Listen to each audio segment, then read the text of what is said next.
Magandang araw po sa inyong lahat. Ako po si Van Gildars Olves mula sa Kinder Guava. Wikang pambansa, wikang panglahat. Luzon, Visayas, pati sa Mindanao. Tuwing Agosto, sabay-sabay humihiyaw. Kapampangan, Visaya, maging ng kausog.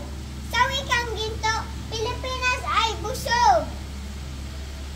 Iba't ibang salita man ang banggit.